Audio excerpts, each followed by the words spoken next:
encontro com o pessoal, o que você quer ser quando crescer. Eu estou na faculdade e tal, é porque a gente fala muito hoje de crescimento numérico, fala em crescimento profissional, crescimento acadêmico, e o crescimento principal, que é a base para tudo isso, que é o crescimento espiritual, não está acontecendo. Você faz 4 anos de faculdade, você tem um curso nível superior, mais um ano você tem mestrado, mais 2 você tem doutorado. A juventude passa 300 anos matriculado na escola dominical e formado em quê? Quantos você pode chegar nessa nova geração e dizer assim que conhece Bíblia? Né? O Dr. Shedd, ele diz que parece que quanto mais se traduz literatura nesse país, nós temos um pouco, uma geração mais analfabeta de Deus. Então, ele responde o seguinte: quando Jesus fundou a igreja, o cristianismo, era um grupo de pessoas em torno do Cristo ressurreto. Alguns dizem que havia 120 quando Jesus ressuscitou e foi assunto aos céus, uns até 500 capazes de responder sobre a sua fé. Aí, o cristianismo chegou à Grécia, virou uma filosofia. O cristianismo chegou à Europa, virou uma cultura. Chegou até Roma, virou uma instituição. O cristianismo chegou aos Estados Unidos da América e virou business, virou comércio. E chegou no Brasil, virou um evento que acontece de tudo. E aí a gente precisa decidir, dentro dessa perspectiva, se nós vamos querer crescer. E o que nós vamos ser quando nós crescermos? Nós vamos ser pessoas que estão querendo construir impérios. Aí a gente vai lembrar que os impérios vêm e vão. E o mundo nunca foi avante por pessoas que quiseram construir um império, mas por pessoas que foram servos.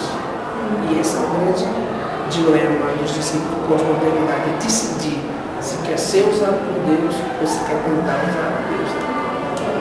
E você cresce à medida que você entende que você não vive para você mesmo, você não vive para você.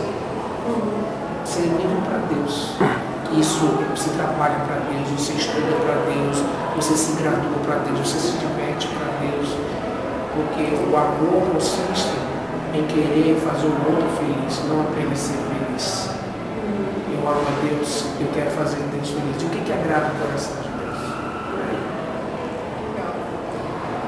Mas assim, e no meio dessa coisa do cristianismo e tal, assim, tentar viver para agradar a Deus e assim, né, amar a Deus e amar ao próximo e viver essa coisa com autenticidade, assim, qual você acha que tem sido a maior dificuldade da igreja hoje, que você enxerga, assim, que você consegue medir, assim?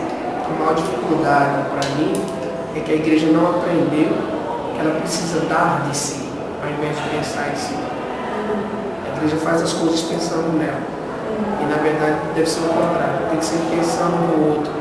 Paulo diz: não tenha cada um em vista o que é propriamente seu, senão o que é do outro.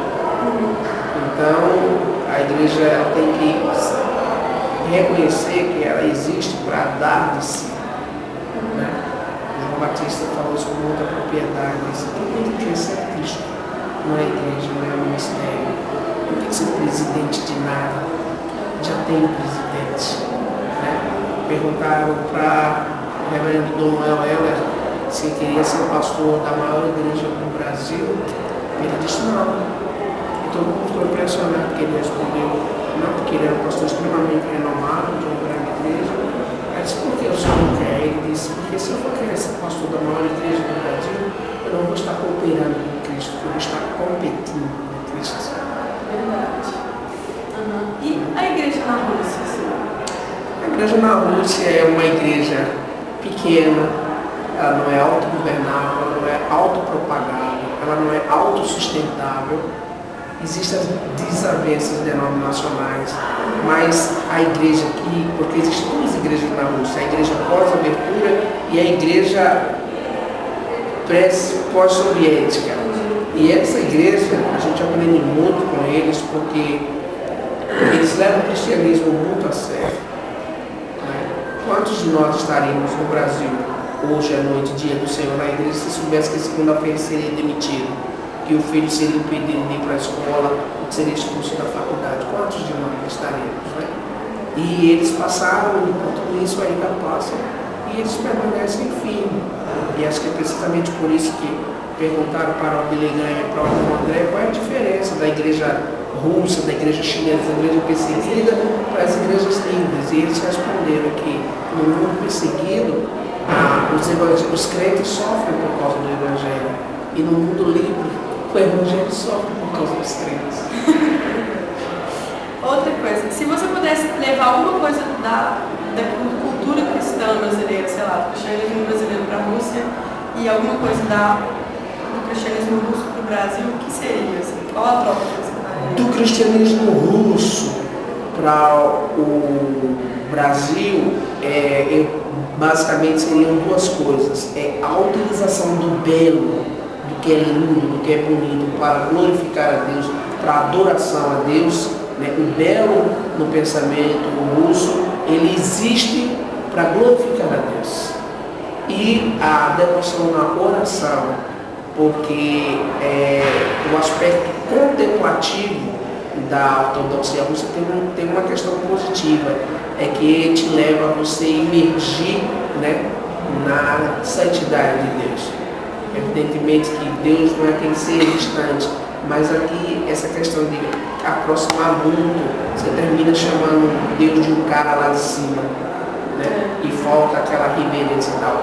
Daqui para lá, eu levaria, que se reflete na nossa, é cultural, que se reflete na vida da igreja, é esse aspecto latino nosso, da afetividade, do calor humano, do se dar nessa troca de relacionamento. Eu acho que isso seria benéfico para a igreja, para a cultura. Esse calor humano que a gente tem do meu irmão, eu te amo, e de externar isso com palavras, com gestos e atitudes. Marcelo, você já sentiu medo, assim? Porque a gente escuta aquelas histórias de perseguição e um monte de coisa, assim. Eu diria que hoje eu sinto menos medo. E a tendência é que cada vez mais vai sentir menos medo. Porque a Bíblia diz que no amor não existe medo, Deus é amor. Mas nós somos, não é apenas fé, razão e emoção. E quando você se encontra em uma situação de risco difícil, você teme pela sua família, você teme por sua própria vida, mas eu acho que o temor hoje, o maior medo que eu sinto hoje, a minha esposa também, é o medo de não estar no centro da vontade de Deus, de não estar agradando a Deus. Então esse medo é maior do que qualquer outro medo, porque é um desejo de viver para Cristo, de morrer para Cristo, eu preciso. E você já pensou em fazer qualquer coisa além de ser missionário? Bom, eu sou formado em comunicação social, né? Exerci temporariamente profissional de relações públicas. Eu também já joguei futebol profissionalmente, hoje eu sou técnico de futebol profissional e atuo na área de tradução também, exegese linguística, mas se a questão é secularmente, eu tenho na verdade já feito, porque como treinador, como jogador, mas na verdade a minha ideia é de qualquer coisa que eu venha fazer, é fazer para a glória de Deus, né?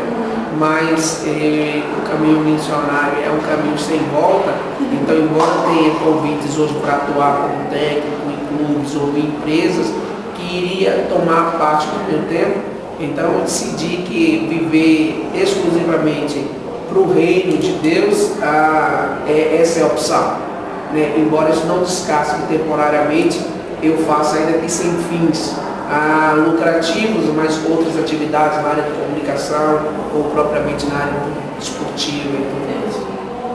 Acho que, bom, para fechar, se você quiser fazer alguma coisa, quando você pensa em céu, sabe, e eternidade, e viver com Cristo, assim, o que vem na sua cabeça? Um país, essa é a minha ideia de céu, um país onde as leis não apenas existem, mas elas funcionam, onde os valores, a moral, a ética é regidos pelos valores do reino, onde a presidência, a liderança desse país é uma liderança ética, justa, amorosa. Então eu tenho a minha ideia de céu é que o o céu vai ser um país. Segura só um segundinho.